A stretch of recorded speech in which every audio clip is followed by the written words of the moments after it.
Let me ask you something personal. Have you ever looked around and felt like the world is pulling you in every direction?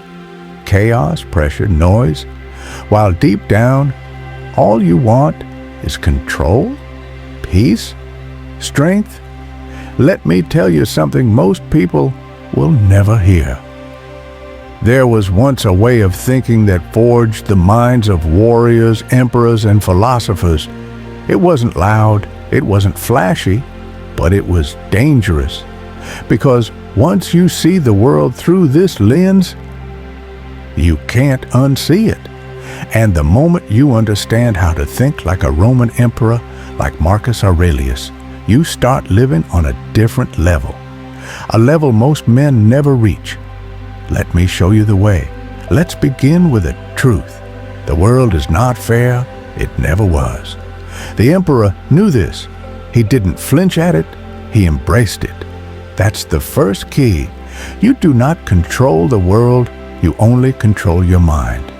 Picture yourself waking up in a palace. You are the most powerful man alive, and yet the first thing you do every morning is remind yourself that today people will lie to you, betray you, misunderstand you, try to use you, and yet you will not break. Why? Because you expect it, because your peace is not for sale. That's how Marcus Aurelius thought. And you can do the same. Now listen closely. Most people react to life. They are slaves to their emotions.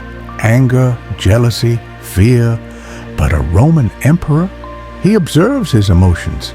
He doesn't act from them. He acts through reason. That's not cold, that's power. Power over self. And if you can master that, no one can touch you. Let's talk about pain. Physical pain, emotional pain. A Stoic doesn't run from it. He stares it in the eye and says, "This is what I was made for." Marcus wrote his meditations during plague, war, betrayal, not in peace, not in comfort.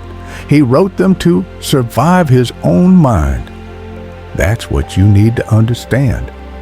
You don't practice Stoicism when things are easy. You build it for when things get hard. Because the storm is coming. And when it does, you won't rise to the occasion. You'll fall to the level of your preparation. Here's another thing most people get wrong. They think Stoicism is about being emotionless. Wrong. It's about emotional discipline. The emperor felt deeply. He loved, he feared, he grieved, but he didn't drown in it. He didn't let it define him. You can feel, but you must decide. And when you live that way, you stop being a prisoner of circumstance. You become the architect of your response. Think of it like this. Every day you're offered a throne or chains. You can choose to rule your mind or be ruled by everything else. Marcus didn't care for fame. He didn't chase applause. He wrote for himself, to sharpen his soul. And now, 2,000 years later, his thoughts still shake the world. So I ask you, what are you building in your mind? What empire are you ruling in your thoughts? If you want to think like a Roman emperor, start by simplifying. Strip away the noise. Cut the drama. Focus only on what's in your control. What you do, what you think, how you respond. Because here's the final truth.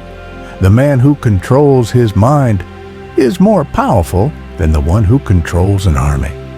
You've just walked through the gates of a different mindset, and most people, they'll never make it here.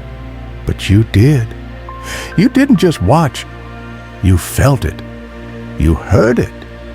And if it hit something inside you, then maybe you were meant for more. So take this moment, claim your mind, and if this spoke to you, not just entertained you, but moved you, then don't just disappear into the crowd. Stick around, join the tribe, hit like, subscribe, and next time we go even deeper. Because this isn't just a channel, it's training for emperors.